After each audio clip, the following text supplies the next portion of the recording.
Carl Jung pioneered this term, the shadow in the West. Of course, Jung didn't invent the shadow. Shadow is an epiphenomena of our psychology, right? Anything that blocks a light creates a shadow. So we have a source of light, we have a block, we have a shadow. The shadow is an epiphenomena. It's like when we work with the shadow, sometimes we get so focused on, I need to heal the shadow. So maybe the shadow is fear of public speaking. But what is the block that blocked the light that created the shadow of public speaking? We got the light, we got the block, we got the shadow. The shadow is fear of public speaking. The block is a childhood trauma where you tried to stand up in front of class when you were 6 years old, you froze up and everybody laughed at you. That's what we need to look at. So by removing the block, the shadow dissipates.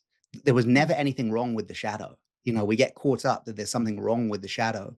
There's actually nothing wrong with the blocks either, but we can live a more healthy and expressive life if we remove those blocks. Jung described the shadow as anything within the unconscious mind that we've repressed, denied, or disowned.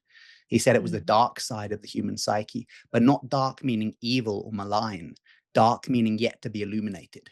So the shadow is not bad. We don't want to get rid of the shadow. People have this idea of like, slay the dragon, you know, get rid of the shadow.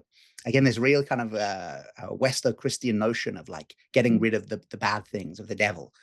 Shadow work says the opposite. It says like, if you slay the dragon, okay, you get the pot of gold, but you've got the rotting corpse of a dragon in your psyche, like just rotting away, right? In guilt and shame and repression and desire. Or you can befriend the dragon. If you befriend the dragon, you still get the pot of gold, but you've also got a freaking dragon as your friend.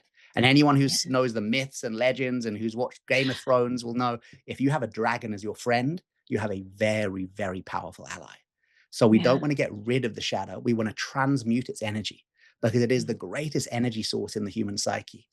We don't want to get rid of it. We want to befriend it and transmute it. So what is shadow work? It's a series of practices that help us make friends with our shame, make friends with our fear, make friends with our delusion, to be more authentic people, to show up more fully as we are, to a Buddhist quote on shadow work, move towards the places that scare you in order to find the Buddha within. Like that quote, that's for me, that's the definition of shadow work. Beautiful. Move towards the places that scare you in order to find the Buddha within. And because we spoke about patriarchy, that's from a female master called Machig Labdrön in the 10th century Tibet.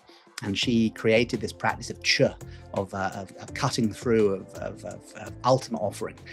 So there's a lot of shadow work in the Tibetan Buddhist tradition, even though they don't call it that. Yeah, of course.